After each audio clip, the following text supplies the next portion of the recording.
अस्सलाम वालेकुम। वालेकुम सलाम। ठीक हो जुल्फ़कार भाई? अल्हम्दुलिल्लाह। बढ़िया। अल्हम्दुलिल्लाह। मैं क्या कर रहे हो? बस अल्लाह दिया भाई साहब, ये गवा बनाया है माशाल्लाह। तो ये गवा पी रहे हैं। देखो, माशाल्लाह। ये है सऊदी गवा और यही चल रहा है। थोड़ा सा ठंडी का मौसम भी चल रहा है तो माशाल्लाह। सऊदी में अभी फ्री हैं हम लोग।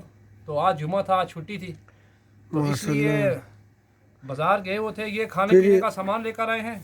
तो ये सब गावा बनाने वाले चीज़ हैं। यानी इसमें हेल है, जो सऊदी में हेल बोलते हैं, हम लोग इंडिया में इलायची बोलते हैं इसको।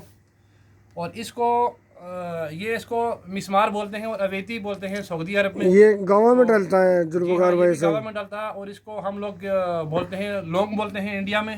हम्म, और ये जो है ये खजूर हैं जो गावा के साथ खाए जाते हैं। माशाल्लाह। और इसके बाद में ये अदरक है जिसको यहाँ जंजीबीर बोला जाता है सऊदी अरब के अंदर। और ये सऊदी का गावा है, इसके अंदर सेफ़रान पड़ा हुआ है, बहुत सारी चीज़ें पड़ी हुई हैं। और ये खजूर है, खजूर जो का हलवा। खजूर खाई जाती है। तो ये हमने इसके साथ में गुड़ रखा हुआ है, यानी जिसको इंडिया में रेवड़ी बोला जाता है।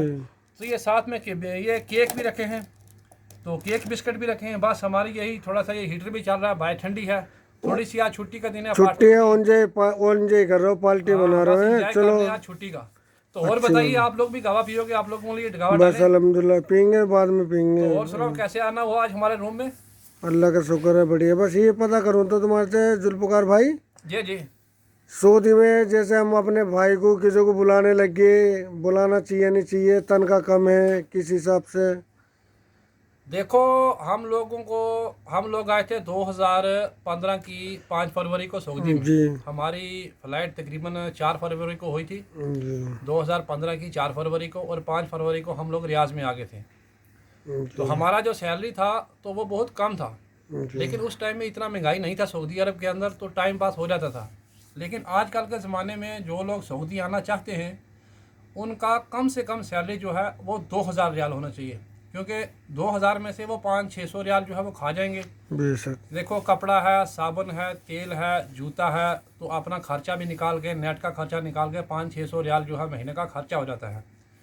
तो अगर 1200-1300 रियाल उसको पीछे बचेगा तो उसमें इंडियन जो है वो यही 26-27 हज़ार रुपया जो है वो इंडियन बनेगा। तो अगर उसकी फैमिली में, यानी वो शादीशुदा है या उसकी फैमिली में माँ है, बाप है, बहन भाई हैं, अगर उनका खर्चा भी है घर का, तो उसको यहाँ कुछ नहीं बचेगा उस 1200-1300 रियाल में। जो वो बचेगा, जो उसकी बचत है कि खा पी के, तो वो उसका इंडिया में खर्चा निकल जाएगा।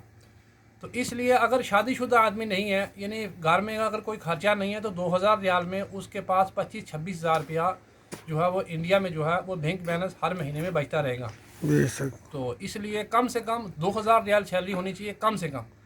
अगर किसी कंपनी में आए तो उसमें 2000 में सैलरी होनी चाहिए। फिर रूम जो है वो कंपनी का होना चाहिए। बेशक। उसके बाद में टिकट कंपनी का होना चाहिए, हिकामा कंपनी का होना चाहिए। तो अगर 2000 रुपया सैलरी है और रूम भी अपना है, फिर खाना भी अपना है, टिकट भी अपनी है, हिकामा भी अपना है, फिर कोई फ़ायदा नहीं है। तो अब सऊदी के अंदर जो है ना वो पहले वाला निज़ाम नहीं रहा है।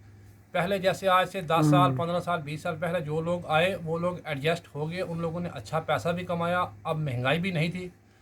तो आजकल के ज़माने में सऊदी में आना जो है ना वो एक बेवकूफ़ी है। लेकिन फिर भी जो आना चाहता मुश्किल है। है वो, हम लोग तो यही बोलते हैं, क्योंकि हमारे पास 10-11 साल का एक्सपीरियंस है भाई। क्योंकि कम से कम जो है वो 2000 रियाल सैलरी होनी चाहिए। और कफ़ील के पास कोई आना चाहता है तो आजकल के ज़माने में हर कफ़ील जो है वो एक जैसा नहीं है। आज कफ़ील जो है वो बहुत बेईमान लोग हो गए हैं।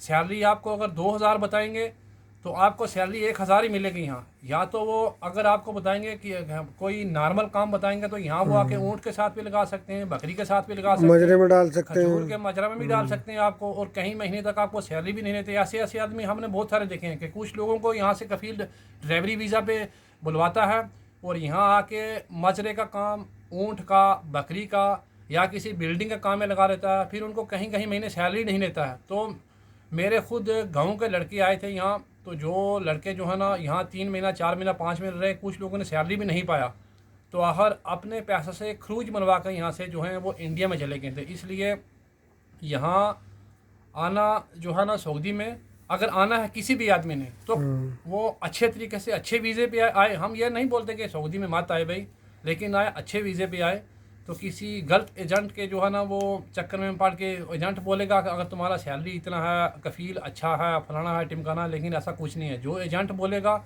अगर एजेंट इंडिया में 2000 बताएगा तो समझ लो कि उसका सैलरी 1200-1300 रियालियाँ होगा। सही कह रहे हो बिल्कुल भाई ठीक है, साहब। इतना ही सैलरी उसका होगा, क्योंकि आप लोगों को अभी जो है ना माशाल्लाह 12-13 साल सऊदी में हो गए हैं, तो चलो हमसे ज़्यादा आपको एक्सपीरियंस है, क्योंकि हमसे पुराने लोग हो आप। तो इसलिए मेरा तो यही है कि भाई अगर कोई आना चाहता है वो देख सुन के आए। तो लेकिन अगर इस टाइम में इंडिया से अगर यहाँ आदमी आएगा नॉर्मल 1200-1300 रियाल में अगर आदमी आएगा तो वो कम से कम 2 लाख रुपया लगा के आएगा इंडिया से। तो 2 लाख रुपया उसको रिसीव्ड करने में कम से कम जो है वो 1.5 साल लग जाएगा। अगर उसका घर का खर्चा नहीं है तो 1 साल में अपना पैसा वो रिसीव्ड कर लेगा। तो अगर घर का खर्चा भी है उसको तो फिर वो रिसीव्ड नहीं कर पाएगा। तो इसलिए ये चीज़ भी देखना चाहिए। तो अगर 2 लाख रुपये वो लगा कर आएगा, फिर उसके पास कम से कम 2 से 3 लाख रुपया बैंक बैलेंस भी होना चाहिए। खुदा न ख्वास्ता वो यहाँ आके एडजस्ट ना हो पाए, ठीक है, वहाँ से कर्जा लेकर आए, नहीं गाँव से या ब्याज से पैसा उठा के यहाँ अगर आ जाए, तो अगर वो यहाँ आके एडजस्ट ना हो पाए, ठीक है, तो फिर उसको इंडिया वापस जाना पड़े। तो बेचारे को मुश्किल होगी। कर्जा उसका वहाँ से उठा के कर्जा लाएगा तो वो इंडिया में भी नहीं उससे ज़िंदगी भर उतर पाएगा। तो कम से कम उसके पास बैंक बैलेंस होना चाहिए। अगर यहाँ जो है ना वो नहीं भी रुक सकता किसी वजह से भी, कफील अच्छा नहीं है, कंपनी अच्छी नहीं है, सैलरी अच्छी नहीं है, या काम अच्छा नहीं है, या उसका रिस्क ही नहीं है यहाँ पे, तो ताकि इंडिया में जाके वो अपना छोटा मोटा कोई ना कोई कारोबार कर सके, कम से कम बैंक बैलेंस पीछे होना जो है वो ज़रूरी है इंसान के। सही कह रहे हो जुल्फ़कार भाई, बिल्कुल तो सही कह इसलिए रहे हो। मैं तो यही चाहता हूँ कि आज 1200-1300 रियाल में जो 2 लाख रुपया यहाँ लगा के आएगा तो उससे वो अच्छा है कि कम से कम उसमें से इंडिया में छोटा मोटा कोई अपना कारोबार करे आदमी। एक बार ट्राई मार के देखे यार, बहुत सारे कारोबार हैं इंडिया के अंदर भी। इससे बढ़िया तो 2-2.5 लाख रुपए का अपना वही कारोबार छोटा मोटा कर ले तो वो चाहिए जुल्फ़कार भाई, सही कह रहे हो। करियाना का कोई ना कोई दुकान डाल के देखे भाई, उसमें ट्राई मार के देखे, तो अगर वहाँ पे सर्कल उसका चल जाए तो वो बेहतर है। यहाँ से 1200-1300 रियाल आने में देखो, अगर घर में कोई या मोहल्ले में या बरादरी में खुशी गमी में तो इंसान जा नहीं सकता है। सही बात है। इसलिए अगर कोई अल्लाह ना करे किसी के घर में कोई ऐसा मसला हो जाए, ठीक है, तो वो इंसान उस इंसान को पैसा जो है ना वो फिर बेकार लगता है यार, चाहे उसकी कितनी ही आमदन हो, कितनी ही इनकम क्यों ना हो। तो ये नौशाद भाई हैं, तो ये भी मेरे साथ में ही आए थे माशाल्लाह। अब ये 27 के 28 डेट को जो है यहाँ से छुट्टी जा रहे हैं। तो इन लोगों का एक बैग जो है ये है, और एक कार्टून इन लोगों ने ये पीछे पैक किया हुआ है माशाल्लाह। घर की बहुत खुशी होती है जाने की। लोग तीसरे छुट्टी जा रहे हैं और 2 छुट्टी से पहले काट के आए हैं। तो मैंने पूछा था अभी इनको कि आप लोग घर में जाओगे तो 3 महीने का छुट्टी जा रहे हैं कि किस काम के लिए जा रहे हो आप लोग, यानी क्या काम करोगे घर में जाके। तो बोलने के बाद फैमिली के लिए जा रहे हैं, टाइम पास बिताएंगे फैमिली के पास 3 महीने। तो उसके बाद इन्होंने मकान माशाल्लाह बहुत अच्छा बनाया है इंडिया में, बहुत बढ़िया मकान बनाया है। तो बोल रहे हैं कि आप 3 महीना जो है 3 महीने में जाके उसके ऊपर एक मकान और बनाना है। तो लड़के का जो है वो रिश्ता भी बोलता है जाके कहीं पे करना है। तो इसलिए हम बहुत बहुत मुबारक देते हैं भाई साहब को कि लड़के की रिश्ते की। और चलो मकान तो हर इंसान जो है वो मकान, हर इंसान के पास मकान आजकल के ज़माने में जो है लेने का। तो बताइए नौशाद भाई कि आप लोग फिर हमारे लिए इंडिया में जा रहे हो तो क्या क्या लेकर आओगे? क्या हम लोगों को याद रखोगे आप इंडिया में जाके कि नहीं?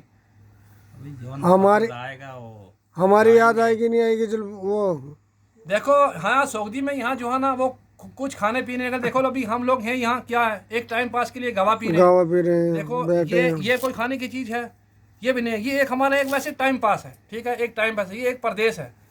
तो परदेश के बारे में अगर हम लोग बताएंगे ना आपको कि परदेश क्या चीज़ है, तो परदेश कैसे काटा जाता है, परदेश में ज़िंदगी कैसे गुजारी जाती है, तो फिर यहाँ जो आने वाला आदमी है ना तो वो यही चीज़ सोचेगा कि यार मुश्किल है यार, फिर मैं नहीं जाऊँगा। फिर आने वाले आदमी इंसान का जो है वो दिल टूट जाएगा। इसलिए हम लोग किसी का दिल नहीं तोड़ना चाहते।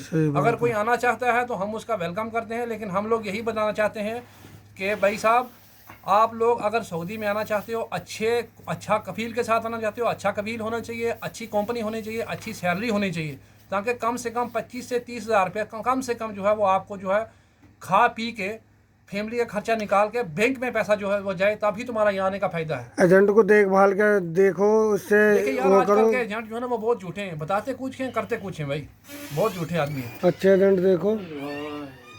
तो इसलिए अच्छा एजेंट जो है वो आजकल के ज़माने में जो है वो मिलता भी नहीं है, तो बहुत कम मिलता है। तो और सुनाओ आप कैसा आना हुआ हमारे रूम में? बस तुम्हारे से मिलने की तमन्ना थी, मगर मिलने यार जुल्फ़िकार भाई को टाइम तो मिलता ही नहीं है।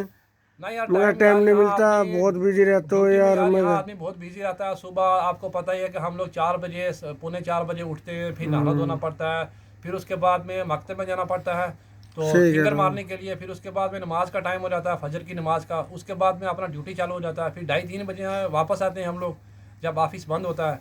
फिर उसके बाद में यहाँ आके आपको पता है कि हमको खाना भी बनाना पड़ता है, फिर कपड़े भी धोने पड़ते हैं, फिर सोना भी पड़ता है, तो फिर बहुत सारा काम करना पड़ता है। तो इसलिए भाई यहाँ का टाइम जो है ना, वो जैसे हम लोग किसी दुकान पे जाएंगे तो किसी दुकानदार को बोलेंगे हमको 1 किलो शक्कर चाहिए, तो वो बिल्कुल परफेक्ट देगा, ज़्यादा तो नहीं देगा। नहीं इसलिए नहीं, यहाँ हमारे पास जो टाइम है ना, वो एकदम परफेक्ट टाइम है। उसमें नमाज भी पढ़नी है, ड्यूटी भी करनी है, खाना भी बनाना है, कपड़े सब भी धोने चीज़ हैं, करनी है। अपनी फैमिली में बात भी सही करनी बात है। है। तो इसलिए बहुत सारी चीज़ों का जो है ना वो ध्यान रखना पड़ता है। यहाँ टाइम बहुत कम मिलता है हमें। तो ठीक है, अल्लाह दिया, बहुत बहुत शुक्रिया चलो आपका। ठीक है, तो फिर चलो इंशाल्लाह कभी मुलाकात करेंगे। इंशाल्लाह। ओके।